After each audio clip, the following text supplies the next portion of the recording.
আমার বাচ্চা ঘুমের মধ্যে সবসময় চিৎকার করে কেঁদে ওঠে, কিছুতেই থামাতে পারি না, কি করতে পারি? আপনার বাচ্চা অতিরিক্ত চিৎকার করে, অস্বাভাবিক চিৎকার করে কেঁদে ওঠে, এটি দুষ্ট শয়তানের খোঁচাখুচি বা দুষ্ট জিনের উপদ্রবের কারণে হওয়ার আশঙ্কা অনেক বেশি।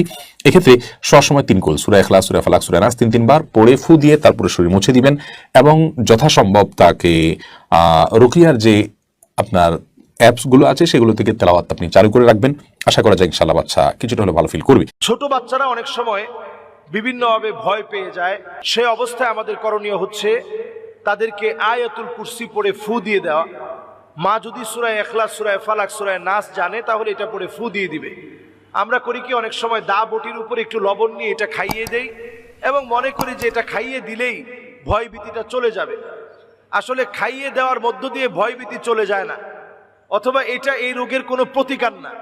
আমাদের কাজ হচ্ছে এই সময়ে আয়াতুল কুরসি পরে একটা ফু দেন, এই সময়ে সূরা ইখলাসটা পরে একটা ফু দিয়ে দেন। বলেন যে বাবা, জিনকে ভয় পাওয়ার কিছু নাই, তুমি ভয় করবা না। আর বাচ্চাকে শিখিয়ে দেন, তুমি কোনো কিছু দেখে ভয় পেয়ে গেলে লা হাওলা ওয়ালা কুওয়াতা ইল্লা বিল্লাহ পড়ে ফেলবা। আমাদের দেশে এই জাতীয় ঘটনা এখন অহরহ ঘটছে যে আমরা বাচ্চারা একটু ভয় পেয়ে গেলেই আমরা অনলাইনে বিভিন্ন চটকদার বিজ্ঞাপন দেখে বিভিন্ন জনের কাছে ঝাড়ফুঁকের জন্য যাই, মোটা অঙ্কের টাকা নেয়। এ জাতীয় কাজে সাস্টেইনেবল ডেভেলপমেন্ট হয় না। সাস্টেইনেবল ডেভেলপমেন্টের জন্য আপনাকে যেটা করতে হবে, নিজে আমল করা লাগবে। সাস্টেইনেবল ডেভেলপমেন্ট তখন আসবে যখন নিজে আপনি প্রতিনিয়ত আমলটা করবেন, চালায় যাবেন।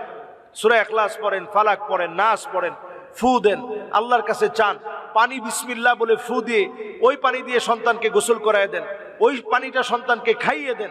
নবীজি সাল্লাল্লাহু আলাইহি সাল্লাম হাদিসের মধ্যে বলেছেন, বিসমিল্লাহি তুরবাতু আরদিনা, বিসমিল্লাহ বলে যদি একটা মাটির মধ্যে ফু দেওয়া হয়।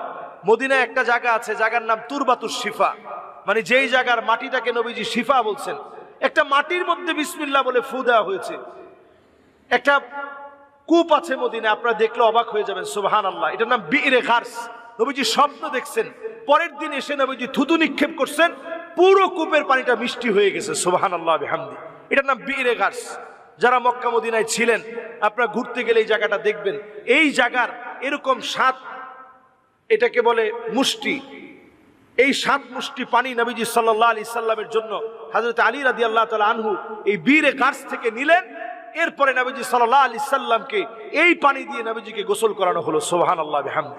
তো এটা বলার উদ্দেশ্য হচ্ছে এই যে সামান্য একটা পানি নবীজি সাল্লাল্লাহু আলাইহি সাল্লাম ফু দিয়েছেন, এই পানিটা বরকতের পানি হয়ে গেছে।